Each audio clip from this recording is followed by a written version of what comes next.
Bienvenue à toi qui clique sur la vidéo, c'est Marmio. J'espère que tu vas bien. Moi personnellement ça va super. Aujourd'hui, on se retrouve pour une vidéo top animé et manga. Alors je sais que ce ne sont pas les vidéos les plus originales sur YouTube, mais quand moi je ferai des vidéos top, j'essaierai de faire des thèmes encore jamais faits ou très peu sur YouTube. Et comme tu as pu le voir dans le titre, c'est un top 9 spécial, la manipulation des ombres. Je tiens à préciser deux choses. Premièrement, les personnages énumérés dans cette vidéo sont classés par ordre de préférence, non par ordre de puissance. Non, je tenais à le préciser parce que c'est dur de classer des personnages par ordre de puissance.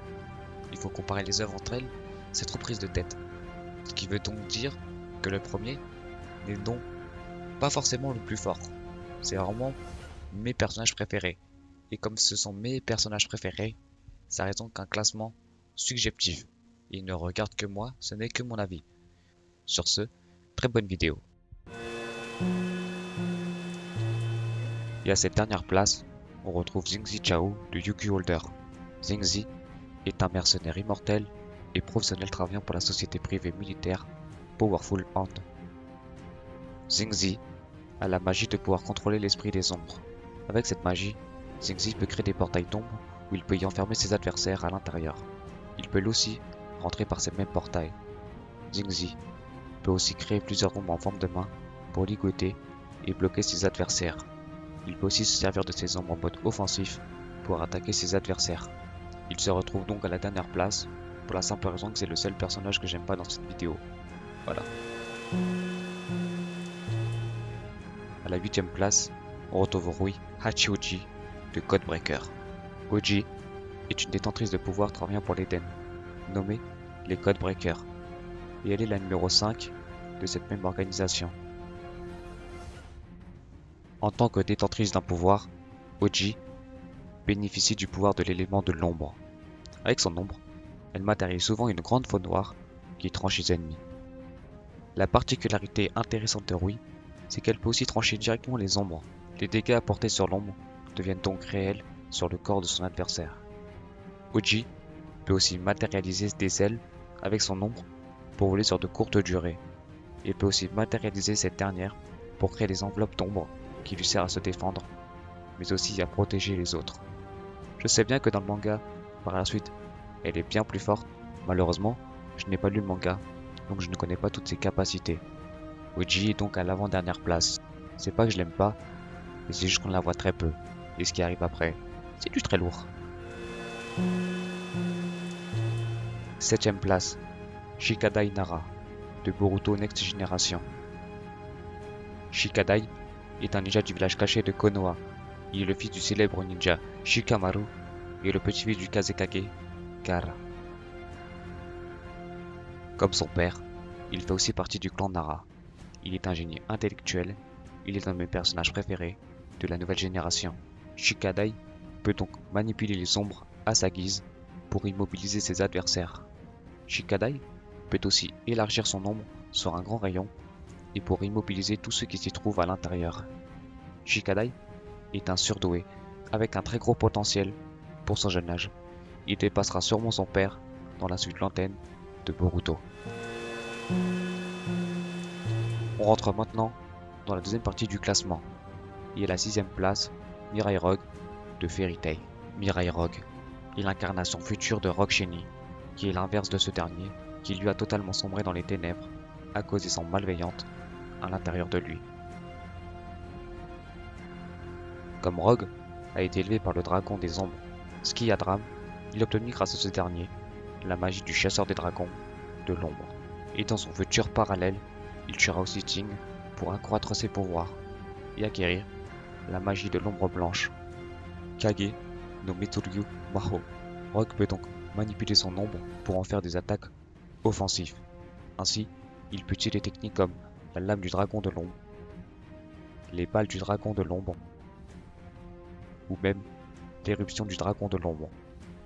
Il peut même se déplacer rapidement et discrètement en se fondant grâce à son ombre. Hakueryu no Hashigenu. Rogue combine la magie du chasseur du dragon de l'ombre et la magie du chasseur du dragon blanc pour en faire une attaque surpuissante. Rogue peut aussi créer un vortex d'ombre pouvant absorber et faire disparaître toutes les personnes à l'intérieur de ce vortex.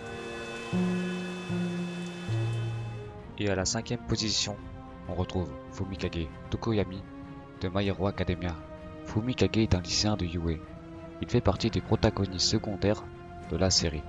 Son pouvoir appelé aussi Alter et le Dark Shadow. Tokoyami dispose d'un pouvoir nommé Alter. Son Alter s'appelle Dark Shadow. Il s'agit d'un monstre ombragé qui se nourrit de l'obscurité.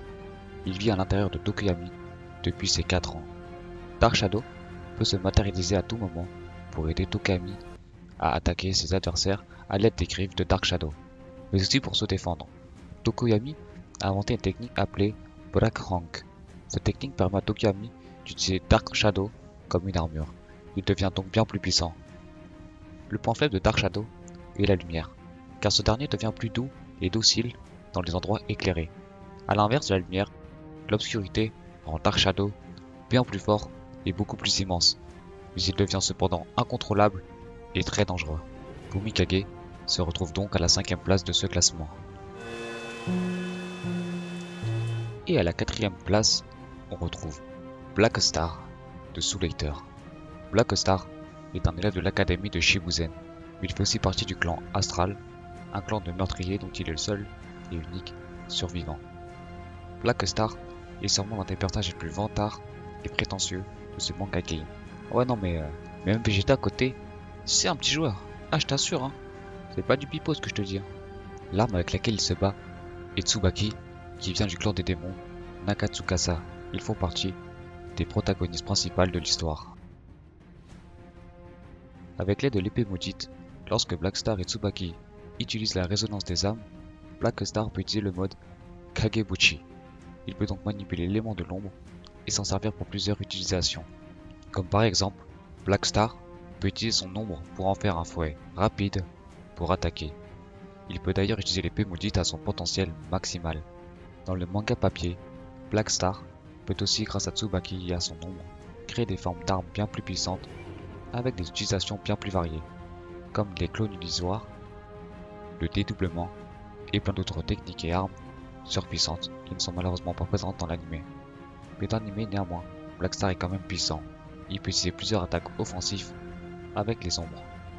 C'est pour ça que je l'ai juste en dessous du podium à la 4e place, ce qui est quand même très bien. Et on rentre enfin dans le podium. Et à la 3e place, on retrouve Gekko Moria de One Piece. Moria est le principal antagoniste de l'arc Thriller Bark.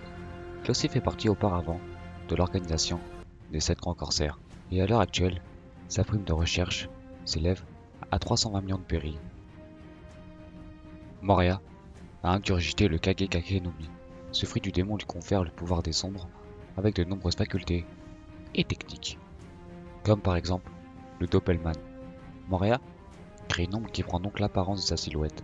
Celle-ci est immortelle et s'auto-régénère.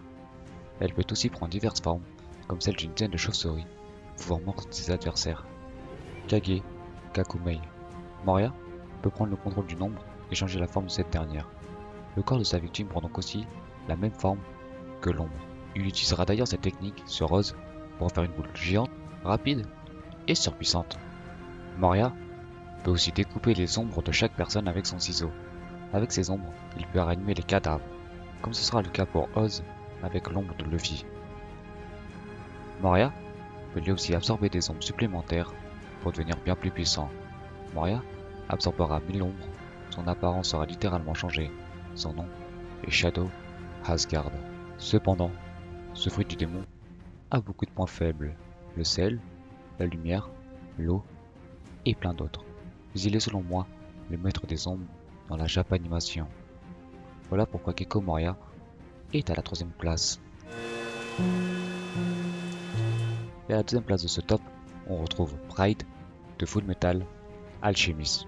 Pride, a.k.a. Selim Bradley, est un homunculus incarnant le péché de l'orgueil. Il est d'ailleurs à noter qu'il est le plus ancien et le plus puissant homunculus, hormis leur créateur. Il fait partie des principaux antagonistes de la série Full Metal Alchemist. La vraie apparence de Pride est une forme noire organique, ombrée, avec des yeux et des dents. En ce qui concerne le combat, son ombre tranchante lui permet d'attaquer fort, mais aussi de se défendre. Il n'a aucune limite d'énergie, étant un homunculus. Il est immortel et peut donc se régénérer rapidement. De plus, grâce aux multiples dents aiguisées de son ombre, il peut ingurgiter les géants et prendre possession de leur âme et parfois de leurs facultés. Comme ce sera le cas pour Gluttony, l'un de ses frères, Homunculus. Il a cependant, lui aussi ses points faibles. En effet, il ne peut pas utiliser ses ombres dans les endroits où il n'y a pas de lumière. Je vous assure, il est d'apparence trompeuse, car derrière l'apparence d'un petit garçon se cache en réalité un monstre très puissant. Il est sûrement le plus puissant des 9 personnages dans cette vidéo. Voilà pourquoi je classe deuxième, franchement je le kiffe à mort. Et on arrive enfin à la première position. Et à la première position de ce top, on retrouve Shikamaru Nara de Naruto. Shikamaru est un ninja du village caché de Konoha. Il est un représentant du clan Nara. Mais outre le fait que je l'adore, il est doté d'une énorme intelligence et sens de la réflexion, qu'il marie à la perfection avec ses pouvoirs. Il détient plusieurs grands faits notables tout au long de l'œuvre Naruto. Mais selon moi, son plus beau fait restera ses affrontements contre l'immortel Hidan. En tant que membre du clan Nara, Shikamaru est spécialisé dans la manipulation et l'invocation des ombres, et dispose d'un panel de techniques conséquent, comme Kagename no Jutsu. Shikamaru étend son ombre pour arriver jusqu'à celle de l'ennemi, pour ensuite l'immobiliser pendant une certaine durée, Kage Kubishibari no Jutsu. Shikamaru peut étrangler ou même broyer ses ennemis à l'aide de son ombre qui prend l'apparence d'une main, Kage no no Jutsu. Shikamaru peut subdiviser son ombre pour ensuite enfermer son adversaire qui se trouve piégé. Il vaincra Hidan par cette technique. Shikamaru dispose encore de plein d'autres techniques, mais je vais pas tous les énoncer dans cette vidéo, mais il est mon personnage préféré, et c'est pour ça qu'il se retrouve à la première position de ce classement. Et voilà, ce top est déjà fini, donc si la vidéo t'a plu, n'hésite pas à liker, à t'abonner, et à me le faire savoir dans les commentaires. C'était Marvino, à très vite, ciao!